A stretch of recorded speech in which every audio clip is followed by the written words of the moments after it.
नमस्कार, स्वागत है आपका YouTube चैनल छत्तीसगढ़ टुडे में। आज हम 1 से 15 मार्च 2022 के महत्वपूर्ण छत्तीसगढ़ करंट अफेयर प्रश्नों को हल करेंगे। तो चलिए शुरू करते हैं। हमारा पहला प्रश्न है, मुख्यमंत्री भूपेश बघेल द्वारा मुख्यमंत्री नौनी सशक्तिकरण योजना का शुभारंभ कब किया गया?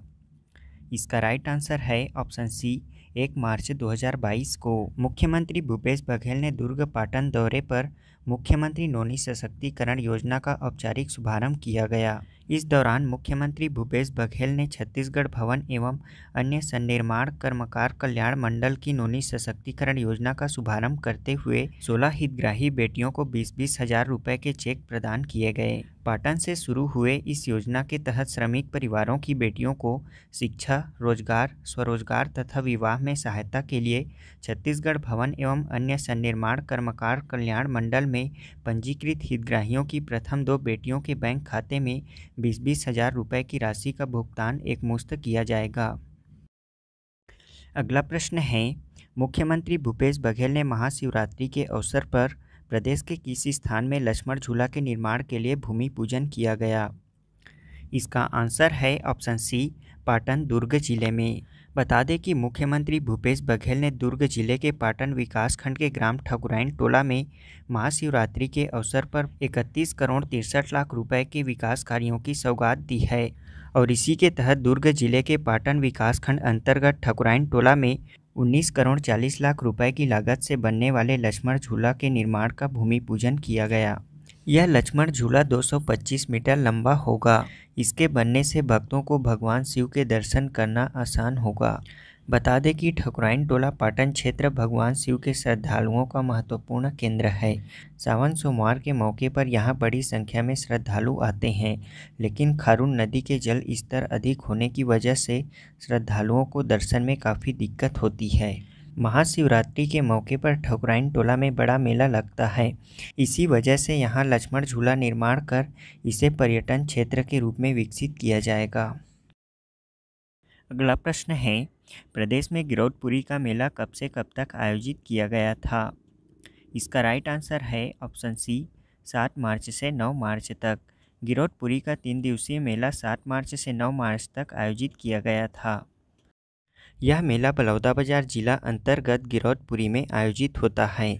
बता दें कि बाबा गुरु घासीदास का जन्म छत्तीसगढ़ के वर्तमान बलौदाबाजार जिले में गिरौद नामक गांव में 18 दिसंबर 1756 में हुआ था।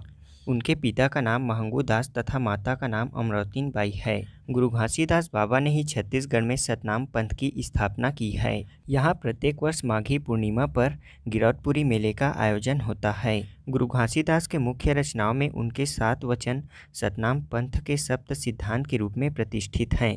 यहाँ गिरौदपुरी में गुरु घासीदास से संबंधित देखने योग्य स्थानों में जैत खाम, तप स्थली, अमृत कुंड, चरण कुंड, छाता पहाड़, सुफरा मठ आदि शामिल हैं। जनश्रुतियों के अनुसार गुरु घासीदास जी ने छाता पहाड़ की पर्वत की एक शिला पर बैठकर 6 माह तक समाधि लिए थे। अगला प्रश्न है, छत्तीसगढ़ में MRF national supercross bike racing championship 2022 का आयोजन कहाँ किया गया था? इसका राइट आंसर है ऑप्शन डी, रायपुर में। छत्तीसगढ़ में MRF national supercross bike racing championship 2022 का आयोजन राजधानी रायपुर में आयोजित किया गया था। इसके तहत मुख्यमंत्री भूपेश बघेल ने राजधानी रायपुर में 5 और 6 मार्च को आयोजित होने वाले MRF national supercross bike racing championship 2022 के पोस्टर का विमोचन किया। इस चैंपियनशिप में देश भर से बाइकर्स को छत्तीसगढ़ में आने का न्योता दिया गया था। इसे राज्य के खेल एवं युवा कल्याण विभाग, छत्तीसगढ़ शासन द्वारा एवं छत्तीसगढ़ मोटर स्पोर्ट्स एसोसिएशन के संयुक्त तत्वाधान में आयोजित किया गया था। इसका आयोजन राजधानी रायपुर के बूढ़ा तालाब आउटडोर स्टेडियम में हुआ था, जिसमें फ्री स्टाइल मोटोक्रॉस के अंतर्राष्ट्रीय बाइकर्स एवं नेशनल सुपर बाइक रेसर्स को भी बुलाया गया था। हाल ही में पोलियो राष्ट्रीय टीकाकरण दिवस 2022 कब मनाया गया है? इसका राइट आंसर है ऑप्शन सी, 27 फरवरी को। भारत सरकार ने 27 फरवरी 2022 को पोलियो राष्ट्रीय टीकाकरण दिवस का आयोजन किया गया। भारत सरकार द्वारा 27 फरवरी 2022 को पोलियो राष्ट्रीय टीकाकरण दिवस का आयोजन किया गया। इस अभियान में छत्तीसगढ़ सहित देश के सभी 36 राज्य केंद्र शासित प्रदेशों के 735 जिलों में 15 करोड़ से अधिक बच्चों को कवर किया गया है। इस अभियान का शुभारंभ केंद्रीय स्वास्थ्य और परिवार कल्याण मंत्री डॉक्टर मनसुख मंडाविया ने 26 फरवरी 2022 को किया। इसमें देश के 5 साल से कम उम्र के हर एक बच्चे को मौखिक पोलियो वैक्सीन की 2 बूंदें दी गई। इसके साथ आपको यह भी बता दें कि भारत को 2012 में पोलियो स्थानिक देशों की सूची से हटा दिया गया है और 2013 में पूरे दक्षिण पूर्व एशिया क्षेत्र को पोलियो मुक्त घोषित कर दिया गया है। भारत में वाइल्ड पोलियो वायरस का अंतिम मामला 13 जनवरी 2011 को दर्ज किया गया था। अगला प्रश्न है, मध्य भारत का प्रतिष्ठित Gondwana cup 2022 all India tennis tournament का आयोजन कहाँ किया गया है? इसका राइट आंसर है ऑप्शन बी, रायपुर में। छत्तीसगढ़ के राज्यपाल अनुसुईया उइके ने 27 फरवरी को यूनियन क्लब रायपुर में मध्य भारत का प्रतिष्ठित Gondwana cup all India tennis tournament 2022 का शुभारंभ किया। बता दें कि गोंडवाना कप टूर्नामेंट का शुरुआत 85 वर्ष पहले सन 1937 में हुआ था और यहीं यूनियन क्लब रायपुर ही गोंडवाना कप का सर्वप्रथम आयोजक भी रहा था। बता दें कि छत्तीसगढ़ टेनिस संघ ने पिछले वर्ष Gondwana cup ITF women's tennis स्पर्धा की शुरुआत की है। इसमें बेटियों को अवसर और खेल प्रतिभा के साथ सभी के लिए अवसरों की समानता को इसी तरह आगे बढ़ाने के लिए किया गया है। अगला प्रश्न है, प्रदेश में शिशु संरक्षण माह 2022 का आयोजन कब से कब तक किया जाएगा? इसका राइट आंसर है ऑप्शन सी, 4 मार्च से 8 अप्रैल तक। प्रदेश में 4 माह से 8 अप्रैल 2022 तक शिशु संरक्षण माह का आयोजन किया जाएगा। इस दौरान प्रदेश में 9 माह से 5 वर्ष तक के बच्चों को विटामिन ए का प्रोफिलैक्टिक डोज पिलाया जाएगा और साथ ही 6 माह से 5 वर्ष तक के बच्चों को आयरन एवं फॉलिक एसिड सिरप वितरित किया जाएगा। इसमें प्रदेश भर के 26,40,000 बच्चों को विटामिन ए और 28,30,000 बच्चों को आयरन एवं फॉलिक एसिड देने का लक्ष्य रखा गया है। इस अभियान में स्वास्थ्य कार्यकर्ताओं, मितानिनों, आंगनबाड़ी कार्यकर्ताओं और आंगनबाड़ी सहायिकाएं शामिल होंगे। बता दें कि छत्तीसगढ़ में सुपोषण सुनिश्चित करने के लिए महिला एवं बाल विकास विभाग द्वारा अलग अलग कार्यक्रमों के जरिए पौष्टिक आहार और गर्म भोजन देने का प्रावधान है और इन्हीं कार्यक्रमों के अनुपूरक के रूप में शिशु संरक्षण माह का आयोजन किया जाता है, जो कि बच्चों और गर्भवती महिलाओं को कुपोषण एवं एनीमिया से बचाने के लिए काफ़ी मददगार होता है। हमारा अगला प्रश्न है, प्रदेश में अमृत धारा महोत्सव का आयोजन किस जिले में होता है? इसका राइट आंसर है ऑप्शन सी, कोरिया जिले में। अमृत धारा महोत्सव का आयोजन प्रदेश के कोरिया जिले में आयोजित किया जाता है। 1 मार्च महाशिवरात्रि के पावन अवसर पर कोरिया जिला विकासखंड मनेन्द्रगढ़ के ग्राम पंचायत लाई में आयोजित अमृत धारा महोत्सव का शुभारंभ छत्तीसगढ़ विधानसभा अध्यक्ष चरणदास महंत के मुख्य आतिथ्य में किया गया। इस महोत्सव में पारंपरिक खेल, छत्तीसगढ़ी व्यंजन प्रतियोगिता तथा लोक कलाकारों व स्थानीय कलाकारों द्वारा मनमोहक प्रस्तुतियां दी गई। बता दें कि कोरिया जिले में मनेन्द्रगढ़ तहसील के अंतर्गत अमृत धारा जलप्रपात स्थित है। यह हसदेव नदी पर बना है और इसी के निकट तपसी बाबा का आश्रम भी स्थित है। छत्तीसगढ़ में ऑल इंडिया हॉकी प्रतियोगिता का आयोजन कहाँ किया जा रहा है? इसका राइट आंसर है ऑप्शन डी, बिलासपुर जिले में। प्रदेश के वन एवं जलवायु परिवर्तन मंत्री मोहम्मद अकबर ने बिलासपुर जिले के बहतराई स्टेडियम के BR यादव स्टोटर्फ हॉकी मैदान में ऑल इंडिया हॉकी टूर्नामेंट का उद्घाटन किया। इस समारोह की अध्यक्षता खेल एवं युवा कल्याण मंत्री उमेश पटेल द्वारा की जा रही है। इस टूर्नामेंट में विभिन्न राज्यों से कुल 30 टीमें हिस्सा लिए हैं। इस टूर्नामेंट में पुरुष वर्ग की 16 टीमों ने तथा महिला वर्ग की 14 टीमों ने हिस्सा लिया है। इसका पहला उद्घाटन मैच पुरुष वर्ग के सूफिया स्पोर्टिंग क्लब अमरावती और जिला हॉकी संघ बिलासपुर के बीच खेला गया। इस अवसर पर छत्तीसगढ़ पर्यटन मंडल के अध्यक्ष अटल श्रीवास्तव, अटल बिहारी वाजपेयी यूनिवर्सिटी के कुलपति प्रोफेसर ADN वाजपेयी, बिलासपुर के IG रतनलाल डांगी और हॉकी के महासचिव मनीष श्रीवास्तव मौजूद थे। अगला प्रश्न है, हाल ही में मुख्यमंत्री भूपेश बघेल द्वारा प्रदेश के किस स्थान में सस्पेंशन ब्रिज लक्ष्मण झूला का लोकार्पण किया गया? इसका राइट आंसर है ऑप्शन सी, राजिम में। मुख्यमंत्री भूपेश बघेल ने राजिम में नवनिर्मित लक्ष्मण झूला सस्पेंशन ब्रिज का आम जनता को समर्पित किया। बता दें कि राजिम में महानदी पैरी सोनहुर त्रिवेणी संगम के समीप बने इस झूले से राजीव लोचन मंदिर से कुलेश्वर महादेव मंदिर और लोमस ऋषि आश्रम आपस में जुड़ जाएंगे। यह धार्मिक और आध्यात्मिक नगरी के रूप में प्रसिद्ध राजिम के लिए लक्ष्मण झूला एक बड़ी सौगात है। इसका निर्माण 33.12 करोड़ रुपए की लागत से किया गया है। इससे पहले पर्यटकों को राजीव लोचन मंदिर से कुलेश्वर महादेव मंदिर या लोमस ऋषि आश्रम से कुलेश्वरनाथ महादेव मंदिर तक पहुंचने के लिए पैदल मार्ग से ही पार करके जाना पड़ता था। यह सस्पेंशन ब्रिज मुख्यतः महानदी बेस पर बना हुआ है। इसकी लंबाई 610 मीटर तथा चौड़ाई 3.25 मीटर है। यह राज्य का सबसे बड़ा लक्ष्मण झूला सस्पेंशन ब्रिज है। अगला प्रश्न है, हाल ही में छत्तीसगढ़ से किन्हें राष्ट्रीय आईसीटी पुरस्कार से सम्मानित किया गया है? इसका राइट आंसर है ऑप्शन ए, पूनम उर्मलिया को। छत्तीसगढ़ के दुर्ग जिले के शासकीय कन्या higher secondary school camp first Bhilai की शिक्षिका श्रीमती पूनम उर्मलिया को राष्ट्रीय आईसीटी पुरस्कार से सम्मानित किया गया है। यह पुरस्कार केंद्रीय शिक्षा राज्य मंत्री अन्नपूर्णा देवी ने नई दिल्ली के अंबेडकर अंतर्राष्ट्रीय भवन के नालंदा सभागार में आयोजित पुरस्कार समारोह में सेरेमनी फॉर स्कूल टीचर्स में श्रीमती पूनम उर्मलिया को मेडल और प्रमाण पत्र देकर सम्मानित किया। बता दें कि यहाँ राज्य सरकार द्वारा बच्चों को सूचना तकनीकी से परिचित कराने के लिए भिलाई के शासकीय कन्या हायर सेकेंडरी स्कूल को 10 कंप्यूटर प्रदान किए थे। शिक्षिका श्रीमती पूनम उर्मलिया ने इन कंप्यूटरों में डिफेंस ओपन एजुकेशन रिसोर्सेज का इंस्टॉलेशन कराया, जिससे स्कूल के बच्चे पहली बार कंप्यूटर की तकनीक को समझने में सफल हुए। श्रीमती पूनम ने टाटा संस्थान मुंबई से रिफेक्टिव टीचिंग विद आईसीटी का कोर्स भी किया है, जिससे इसका लाभ विद्यार्थियों को प्राप्त हुआ। प्रदेश में राज्य स्तरीय महिला मड़ई सम्मेलन का आयोजन कहाँ किया गया था? इसका राइट आंसर है ऑप्शन बी, रायपुर में।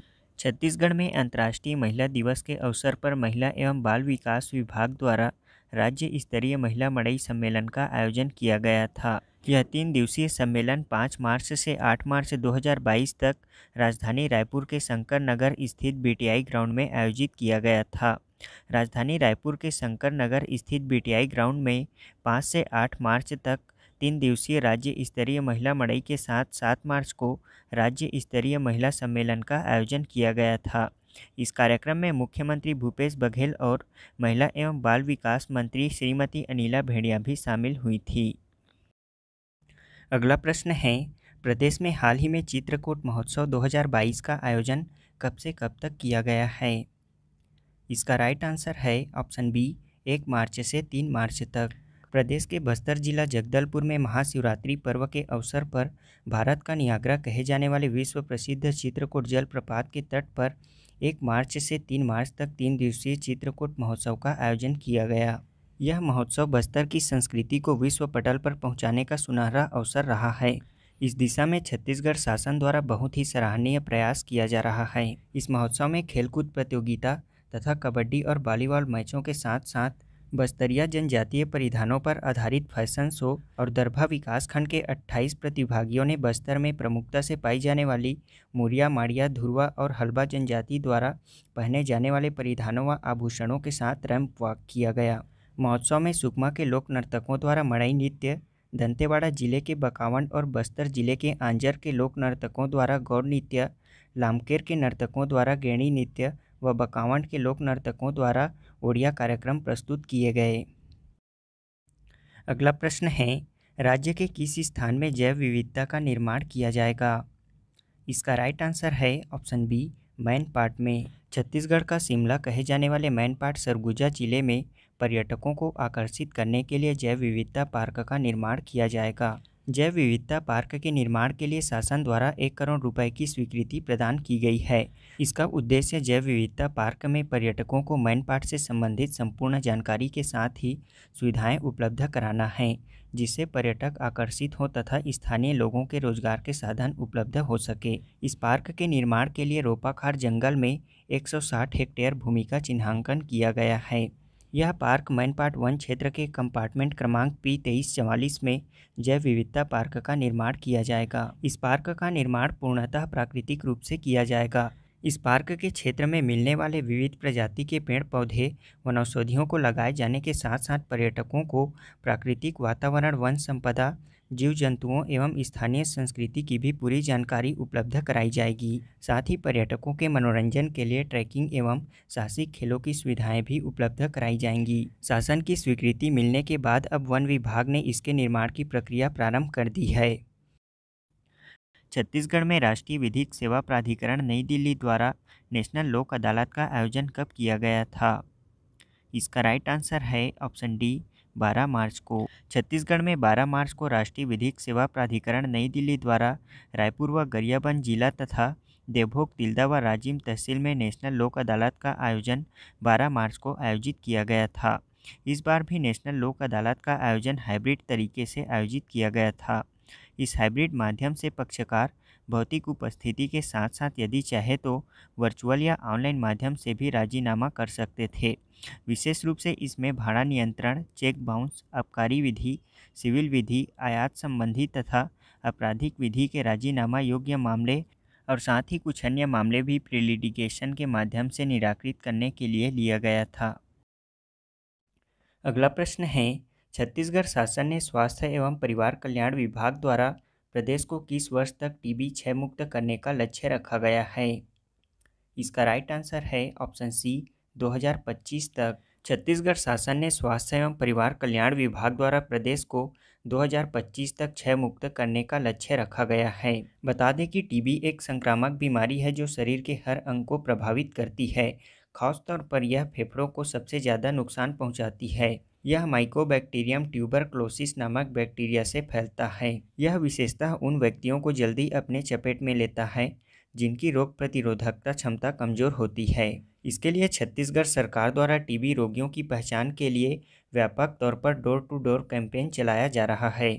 प्रदेश में अभी तक डोर टू डोर कैंपेन के तहत 2,63,00,000 से अधिक लोगों की स्क्रीनिंग की गई है, जिसमें से 2300 लोग संक्रमित पाए गए हैं। अब इन रोगियों को निर्धारित श्रेणी के अनुसार ट्रीटमेंट सपोर्ट की देखरेख में दवा खिलाई जाएगी। इसके लिए प्रदेश के सभी शासकीय स्वास्थ्य केंद्रों में टीबी के इलाज के लिए अच्छी गुणवत्ता की दवाई उपलब्ध कराई जा रही है।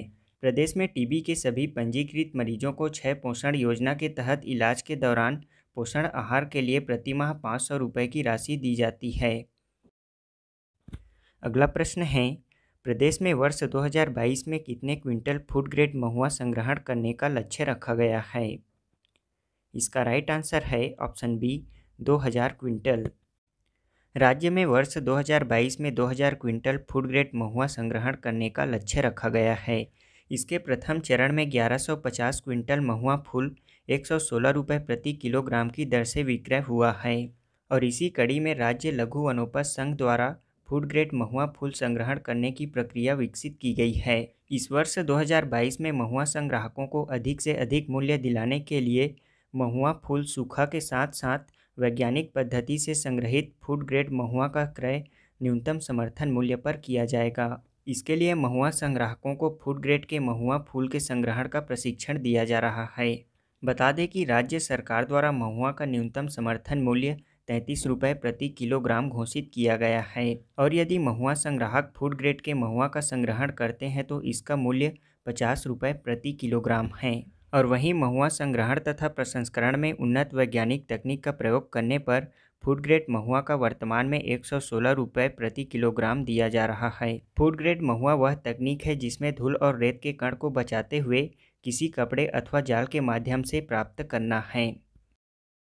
हाल ही में केंद्र सरकार ने छत्तीसगढ़ के कुल कितने जिलों में वन डिस्ट्रिक्ट वन प्रोडक्ट योजना के तहत प्रोडक्ट ब्रांडिंग तैयार की है? इसका राइट आंसर है ऑप्शन सी, 28 जिलों में। केंद्र सरकार ने छत्तीसगढ़ के 28 जिलों में वन डिस्ट्रिक्ट वन प्रोडक्ट योजना के तहत 28 ब्रांडिंग तैयार किए हैं। प्रदेश में अब वन डिस्ट्रिक्ट वन प्रोडक्ट योजना के तहत 28 जिलों की उत्पाद के आधार पर ब्रांडिंग की जाएगी। यहाँ मिलने वाले उत्पादों को बढ़ावा देने के लिए केंद्र सरकार ने प्रदेश के 28 जिलों को उनकी पहचान के मुताबिक सूक्ष्म, लघु और मध्यम उद्योग लगाने के लिए चिन्हित किया है। केंद्रीय कृषि और किसान कल्याण मंत्रालय ने one district one focus product के तहत इन जिलों को चुना है। इस सूची में राज्य के 28 जिलों के विशेष उत्पाद की जानकारी दी गई है। केंद्रीय कृषि और किसान कल्याण मंत्रालय ने one district one focus product योजना को बढ़ावा देने के लिए 17 राज्यों में 54 इंक्यूबेशन केंद्र खोलने की मंजूरी प्रदान की है। इन 17 राज्यों में छत्तीसगढ़ भी शामिल है। दरअसल केंद्र सरकार ने कृषि उत्पादों की मदद के लिए यह योजना लॉन्च की है। कृषि मंत्रालय ने देश के सभी 728 जिलों में वहां होने वाली प्रमुख फसलों और कृषि के आधार पर इन जिलों का चयन किया है। अगला प्रश्न है, छत्तीसगढ़ के कितने गांवों में नशा मुक्ति केंद्र भारत माता वाहिनी का गठन किया जाएगा? इसका राइट आंसर है ऑप्शन बी, 1460 गांवों में। छत्तीसगढ़ में शराबबंदी की मांग के बीच अब नशे के विरुद्ध जन जागरण के लिए नए सिरे से भारत माता वाहिनी का गठन किया जाएगा और इसके संचालन की जिम्मेदारी समाज कल्याण विभाग को सौंपी गई है। इसके पहले चरण में हर ब्लॉक में 2000 से ज़्यादा आबादी वाले 10-10 ग्राम पंचायतों का चयन किया गया है और इस पहले चरण में प्रदेश में 1460 ग्राम पंचायतों में भारत माता वाहिनी का गठन किया जाएगा और साथ ही हर जिले में 15 बिस्तर का नशा मुक्त केंद्र भी शुरू किया जाएगा। भारत माता वाहिनी में हर गांव में 8 सदस्य होंगे। इनमें से महिलाओं के साथ साथ अधिकतम 3 पुरुष को भी शामिल किया जा सकता है। इसका चयन ग्राम सभा में किया जाएगा। इसमें ग्राम पंचायत सचिव, आंगनबाड़ी कार्यकर्ता, शिक्षक, पटवारी, सहायक योग प्रशिक्षक, ग्रामीण कृषि विस्तार अधिकारी, रोजगार सहायक, स्वास्थ्य कार्यकर्ता, कोटवार आदि इसके सलाहकार होंगे जो भारत माता वाहिनी की नियमित बैठकों में शामिल होंगे और उन्हें मदद करेंगे और इसके समन्वय की जिम्मेदारी सरपंच की होगी। इसके तहत अब छत्तीसगढ़ समाज कल्याण विभाग ने वाहिनी के गठन के पहले ट्रेनिंग की शुरुआत कर दी है। अगला प्रश्न है, भारतीय खेल प्राधिकरण ने खेलो इंडिया स्कीम के तहत छत्तीसगढ़ में कितने खेलो इंडिया केंद्र स्थापना को मंजूरी दी है? इसका राइट आंसर है ऑप्शन सी, 7।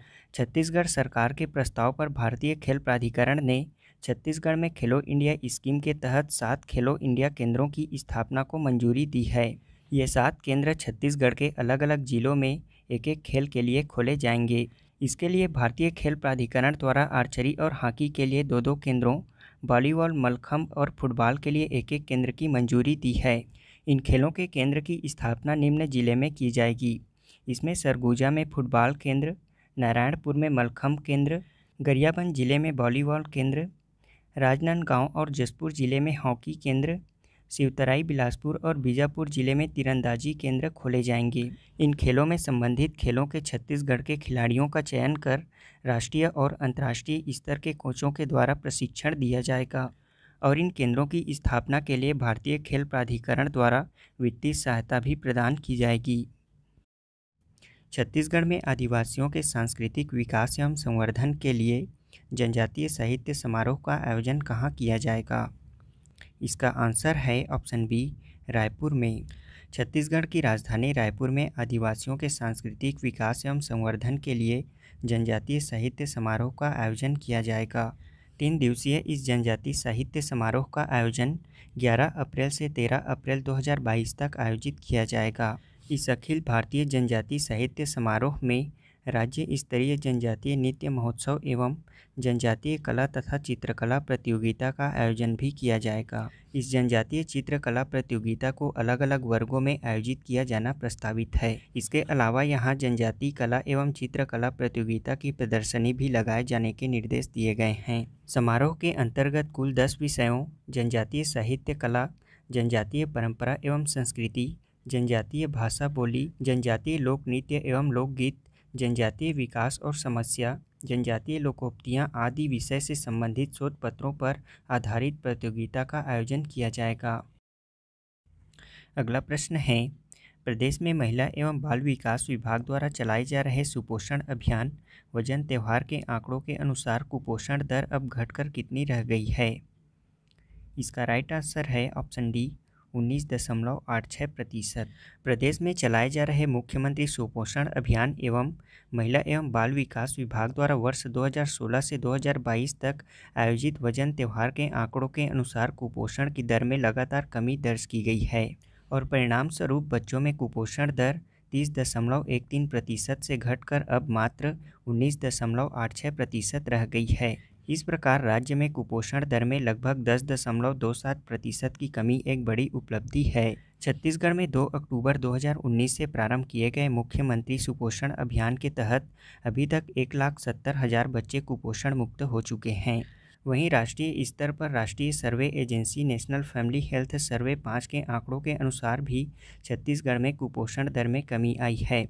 इसमें कुपोषण का राष्ट्रीय औसत 32.1% है। वहीं छत्तीसगढ़ में कुपोषण की दर 31.3%। इस प्रकार प्रदेश का कुपोषण दर राष्ट्रीय स्तर से भी कम है। अगला प्रश्न है, प्रदेश में कब से कब तक ग्लूकोमा के बारे में जागरूकता के लिए विश्व ग्लूकोमा सप्ताह मनाया जा रहा है? इसका राइट आंसर है ऑप्शन ए 6 मार्च से 12 मार्च तक। प्रदेश में लोगों को ग्लूकोमा के बारे में जागरूकता करने के लिए 6 मार्च से 12 मार्च 2022 तक विश्व ग्लूकोमा सप्ताह मनाया जा रहा है। इस दौरान सभी प्राथमिक स्वास्थ्य केंद्रों, सामुदायिक स्वास्थ्य केंद्रों और जिला अस्पतालों में 40 वर्ष से अधिक उम्र के लोगों के आँखों की जांच की जा रही है। चश्मा की ज़रूरत वाले लोगों को निःशुल्क चश्मा भी प्रदान किया जा रहा है। इसके अलावा लोगों में बीमारी के जागरूकता के लिए आंगनबाड़ी केंद्रों, स्कूलों और सामुदायिक भवनों में संगोष्ठी भी आयोजित की जा रही है। ग्लूकोमा को काला मोतिया या कांचिया बिन भी कहा जाता है। यह आँखों की गंभीर बीमारी है। यह बीमारी आँखों पर पड़ने वाले अतिरिक्त दबाव की वजह से होता है। यह ऐसी बीमारी है जिसमें आँखों के अंदर पानी का दबाव धीरे धीरे बढ़ जाता है और आँख की नसें सूखने लगती है और धीरे धीरे दिखना बंद हो जाता है। केंद्रीय स्वास्थ्य मंत्री द्वारा अंतर्राष्ट्रीय महिला दिवस के अवसर पर छत्तीसगढ़ के किन 2 महिलाओं को सर्वाधिक कोविड-19 टीकाकरण करने पर सम्मानित किया गया है? इसका राइट आंसर है ऑप्शन सी पिंकी खरे और प्रमीला देवांगन को। बता दें कि छत्तीसगढ़ में कोविड-19 टीकाकरण के अंतर्गत सर्वाधिक टीके लगाने वाली 2 महिला टीकाकरण कर्मियों को केंद्रीय स्वास्थ्य मंत्रालय द्वारा सम्मानित किया गया है। इसके तहत केंद्रीय स्वास्थ्य एवं परिवार कल्याण मंत्री मनसुख मांडविया ने 8 मार्च अंतर्राष्ट्रीय महिला दिवस के अवसर पर नई दिल्ली में आयोजित कार्यक्रम में कबीरधाम की टीकाकरण कर्मी पिंकी खरे और रायगढ़ की श्रीमती प्रमीला देवांगन को स्मृति चिन्ह प्रदान कर सम्मानित किया गया। इसमें कबीरधाम जिले के प्राथमिक स्वास्थ्य केंद्र पौड़ी की टीकाकरण कर्मी पिंकी खरे ने कोरोना टीकाकरण अभियान के दौरान 425 क्षेत्रों में अकेले 70,333 टीके लगाए हैं। वहीं रायगढ़ के प्राथमिक स्वास्थ्य केंद्र किरोड़ीमल नगर की श्रीमती प्रमीला देवांगन ने 402 सत्रों में अकेले 45,463 टीके लगाए हैं। अगला प्रश्न है, मुख्यमंत्री भूपेश बघेल द्वारा अंतर्राष्ट्रीय महिला दिवस के अवसर पर कौशल्या मातृत्व योजना का शुभारंभ कब किया गया? इसका राइट आंसर है ऑप्शन डी 7 मार्च 2022 को। मुख्यमंत्री भूपेश बघेल ने अंतर्राष्ट्रीय महिला दिवस के अवसर पर प्रदेश की महिलाओं को बड़ी सौगात देते हुए राजधानी रायपुर के बीटीआई ग्राउंड में आयोजित राज्य स्तरीय महिला सम्मेलन में सुरक्षित मातृत्व के लिए 5 हितग्राहियों को 5-5 हज़ार रुपये चेक प्रदान कर कौशल्या मातृत्व योजना का शुभारंभ किया। महिलाओं का यह विशेष कार्यक्रम 7 मार्च को आयोजित किया गया था। इस योजना के तहत द्वितीय पुत्री के जन्म पर महिला हितग्राहियों को एक मुश्त 5,000 रुपये की सहायता राशि देने का प्रावधान है। इस योजना का उद्देश्य बच्चियों के लालन पालन, पोषण और शिक्षा में मदद करना है। अगला प्रश्न है, छत्तीसगढ़ राज्य पिछड़ा वर्ग आयोग के उपाध्यक्ष किसे नियुक्त किया गया है? इसका राइट आंसर है ऑप्शन बी RN वर्मा को।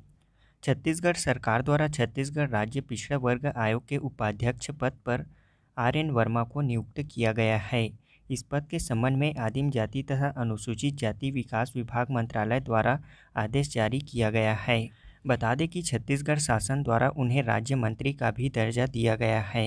RN वर्मा ने उपाध्यक्ष का पदभार ग्रहण कर लिया है। वर्तमान में छत्तीसगढ़ राज्य पिछड़ा वर्ग आयोग के अध्यक्ष थानेश्वर साहू हैं। उन्होंने अक्टूबर 2021 को अपना पदभार संभाला है। हाल ही में भारत में पहली बार किस राज्य सरकार ने गोबर से बने ब्रीफकेस में बजट पेश किया है? इसका राइट आंसर है ऑप्शन सी छत्तीसगढ़ राज्य ने। देश भर में पहली बार गोबर से बने ब्रीफकेस में छत्तीसगढ़ सरकार द्वारा बजट पेश किया गया है। इसके तहत पर्यावरण संरक्षण और आर्थिक सशक्तिकरण के क्षेत्र में विशेष कार्य करते हुए मुख्यमंत्री भूपेश बघेल ने छत्तीसगढ़ विधानसभा में एक नया इतिहास रचा है। मुख्यमंत्री भूपेश बघेल ने बजट 2022 पेश करने के लिए जिस ब्रीफ केस का इस्तेमाल किया है वो चमड़े या जूट का नहीं होकर गोबर के बाई प्रोडक्ट से निर्मित है। मुख्यमंत्री के द्वारा बजट के लिए इस्तेमाल किए गए इस ब्रीफ केस को गोबर के पाउडर से तैयार किया गया है, जिसे महिला स्व सहायता समूह की दीदी नोमिन पाल द्वारा बनाया गया है।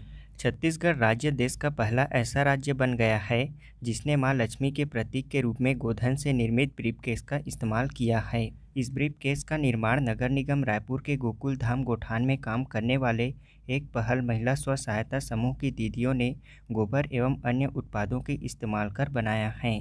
इसे 10 दिनों की कड़ी मेहनत से तैयार किया गया है। बजट के लिए विशेष तौर पर तैयार किए गए इस ब्रीफकेस के हैंडल और कॉर्नर कोंडागांव शहर के समूह द्वारा बस्तर आर्ट कारीगर से तैयार करवाया गया है और इसके ऊपर गोमय वसते लक्ष्मी लिखा गया है। यह बजट 9 मार्च को पेश किया गया है। अगला प्रश्न है, छत्तीसगढ़ राज्य के किस पुलिस थाना को उत्कृष्ट थाना सम्मान 2020 से सम्मानित किया गया है? इसका राइट आंसर है ऑप्शन डी, झिलमिली थाना जिला सूरजपुर को। राज्य के सूरजपुर जिला अंतर्गत झिलमिली थाना को उत्कृष्ट थाना सम्मान 2020 से सम्मानित किया गया है। झिलमिली थाना को देश भर में चौथा स्थान प्राप्त हुआ है। साथ ही छत्तीसगढ़ पुलिस के 6 अधिकारियों कर्मचारियों को वर्ष 2019-20 के लिए तथा 8 अधिकारियों कर्मचारियों को 2020-21 के लिए यूनियन होम मिनिस्ट्री मेडल पुरस्कार दिया गया है। अगला प्रश्न है, अंतर्राष्ट्रीय महिला दिवस के अवसर पर छत्तीसगढ़ से किसे राष्ट्रीय नारी शक्ति पुरस्कार से सम्मानित किया गया है? इसका राइट आंसर है ऑप्शन सी, मधुलिका रामटेके को। अंतर्राष्ट्रीय महिला दिवस 2022 के अवसर पर राजनांदगांव जिले की मधुलिका रामटेके को महिला उत्थान, उनके आर्थिक सशक्तिकरण में उल्लेखनीय कार्य करने सहित स्वच्छ भारत मिशन में सहभागिता निभाने के लिए राष्ट्रपति रामनाथ कोविंद द्वारा दिल्ली में सम्मानित किया गया। मधुलिका ने परिवार की परेशानियों के बीच नारी शक्ति, पानी बचाओ, स्वच्छता अभियान, स्वास्थ्य जागरूकता, कुपोषण, जैविक खाद तैयार करने के लिए जिले की महिलाओं को प्रेरित किया और अभियान को गति दी है। फलस्वरूप उन्हें महिला उत्थान, आर्थिक सशक्तिकरण के लिए रामनाथ कोविंद द्वारा सम्मानित किया गया है। अगला प्रश्न है, राष्ट्रीय स्तर पर छत्तीसगढ़ राज्य के किस संगठन अथवा संस्था को उत्कृष्ट कार्य करने के लिए आत्मनिर्भर संगठन पुरस्कार 2020 से सम्मानित किया गया है? इसका राइट आंसर है ऑप्शन बी, आस्था संकुल संगठन को। प्रदेश के राजनांदगांव जिले के आस्था संकुल संगठन को दिल्ली के विज्ञान भवन में उत्कृष्ट कार्य करने के लिए आत्मनिर्भर संगठन पुरस्कार 2020 से सम्मानित किया गया है। प्रदेश के स्व सहायता समूह द्वारा गठित आस्था संकुल संगठन को राष्ट्रीय स्तर पर पहचान मिली है। इस संगठन के गठन के पश्चात इसके अंतर्गत 17 ग्राम पंचायतों में 23 ग्राम संगठन और 443 स्व सहायता समूह जुड़े हैं। इसमें कुल 4842 ग्रामीण महिला सदस्य शामिल हैं। यह संगठन खान पान, पोषण, स्वास्थ्य एवं स्वच्छता से आजीविका की क्षेत्र में कार्य कर रही हैं। इसने 2300 परिवारों में किचन गार्डन कर सब्जी उत्पादन के लिए प्रेरित भी किया है। इसमें 605 परिवारों को बाजार मूल्य से कम दाम पर उन्नत सब्जी बीज उपलब्ध कराया है। इसके अलावा किचन गार्डन में 6500 क्विंटल से अधिक विभिन्न प्रकार के सब्जियों का उत्पादन जैविक पद्धति से किया जा रहा है। अगला प्रश्न है, हाल ही में भारत सरकार के गृह मंत्रालय द्वारा छत्तीसगढ़ के किस थाना अथवा केंद्र को यूनियन होम मिनिस्ट्री ट्रॉफी से सम्मानित किया गया है? इसका राइट आंसर है राज्य पुलिस अकादमी चंदखुरी तथा पुलिस प्रशिक्षण केंद्र राजनांदगांव को। भारत सरकार के गृह मंत्रालय द्वारा छत्तीसगढ़ के राज्य पुलिस अकादमी चंदखुरी तथा पुलिस प्रशिक्षण केंद्र राजनांदगांव को यूनियन होम मिनिस्ट्री ट्रॉफी से सम्मानित किया गया है। इसके तहत केंद्र सरकार ने गृह मंत्रालय द्वारा नेताजी सुभाष चंद्र बोस राज्य पुलिस अकादमी चंदखुरी को राजपत्रित अधिकारियों के प्रशिक्षण हेतु वर्ष 19-20 के लिए और पुलिस प्रशिक्षण केंद्र राजनांदगांव को नव आरक्षकों के प्रशिक्षण हेतु 2019-20 एवं 2020-21 के लिए यूनियन होम मिनिस्ट्री ट्रॉफी दी गई है। और इसके अलावा एक पुलिस थाना सहित पुलिस विभाग के अधिकारी कर्मचारियों को विभिन्न पुरस्कारों, पदक तथा ट्रॉफी एवं मेडल से सम्मानित किया गया है। यह पुरस्कार संबंधित संस्थाओं तथा पुलिस विभाग के अधिकारी कर्मचारियों को अलग अलग वर्षों में उत्कृष्ट कार्य तथा सेवाओं के लिए सम्मानित किया गया है। छत्तीसगढ़ में अब वर्तमान में 61 से बढ़कर कितने प्रकार के लघु वनोपजों की खरीदी समर्थन मूल्य पर की जा रही है? इसका राइट आंसर है ऑप्शन बी, 65 प्रकार के। छत्तीसगढ़ सरकार द्वारा वर्तमान में समर्थन मूल्य पर 65 लघु वनोपजों की खरीदी की जा रही है। राज्य में पिछले 3 वर्षों में समर्थन मूल्य पर खरीदी के लिए लघु वनोपजों की संख्या 7 से बढ़ाकर 65 कर दी गई है। इससे पहले 61 प्रकार की खरीदी राज्य सरकार द्वारा की जा रही थी। अब इस कड़ी में हर्रा बाल, महुआ फूल कच्चा, फूल ग्रेट, झाड़ू छिंद, कोदो कुटकी, कुटकी काला, कुटकी भूरा, रागी अमचूर सफ़ेद, अमचूर भूरा का समर्थन मूल्य पर खरीदी की जा रही है। अगला प्रश्न है, हाल ही में छत्तीसगढ़ से किसने दुबई में आयोजित मिस टीन यूनिवर्स स्पर्धा में सेकेंड रनअप का खिताब जीता है? इसका राइट आंसर है ऑप्शन डी, वाची पारिक ने। राजधानी रायपुर की निवासी वाची पारिक ने दुबई में आयोजित मिस टीन यूनिवर्स स्पर्धा में सेकेंड रनअप का खिताब अपने नाम किया है। इस स्पर्धा का आयोजन दुबई में 27 फरवरी से 7 मार्च तक आयोजित किया गया था। इस आयोजन में कुल 25 देशों की टीनेजर्स गर्ल्स ने भाग लिया था, जिसमें वाची पारिक ने सेकेंड रनअप का खिताब जीता। अगला प्रश्न है, छत्तीसगढ़ में प्रति व्यक्ति आय वर्ष 2021-22 में बढ़कर कितना रुपए हो गया है? इसका राइट आंसर है ऑप्शन बी, 1,18,401 रुपये। छत्तीसगढ़ राज्य का 2020-21 के अनुमान में प्रति व्यक्ति आय 1,05,778 रुपये से बढ़कर वर्ष 2021-22 में 1,18,401 रुपये हो गया है। 2020-21 की तुलना में वर्ष 2021-22 में यह बढ़ोतरी 11.93% है। छत्तीसगढ़ विधानसभा में प्रस्तुत आर्थिक सर्वेक्षण रिपोर्ट में वर्ष 2020-21 में यह बढ़ोतरी 12,623 रुपये है। इसी तरह छत्तीसगढ़ की जीडीपी दर भी 2021-22 में 11.54% वृद्धि अनुमानित है, जो कि राष्ट्रीय स्तर की तुलना में 3% अधिक है।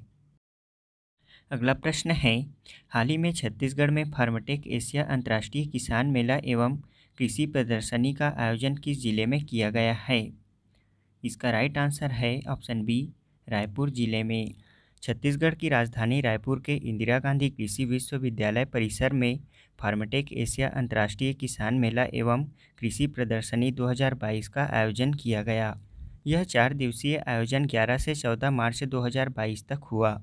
बता दें कि यह आयोजन छत्तीसगढ़ शासन के कृषि एवं उद्यानिकी विभाग तथा इंदिरा गांधी कृषि विश्वविद्यालय के सहयोग से किया गया था।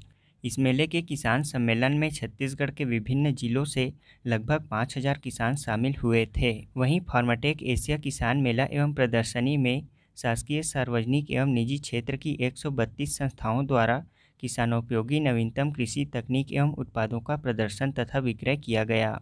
इस प्रदर्शनी में इंदिरा गांधी कृषि विश्वविद्यालय द्वारा विकसित नवीनतम कृषि प्रौद्योगिकी अनुसंधान तकनीकों एवं उत्पादों का प्रदर्शन भी किया जा रहा था। यह मेला एवं प्रदर्शनी लगभग 15,000 वर्ग मीटर क्षेत्र में आयोजित किया गया था।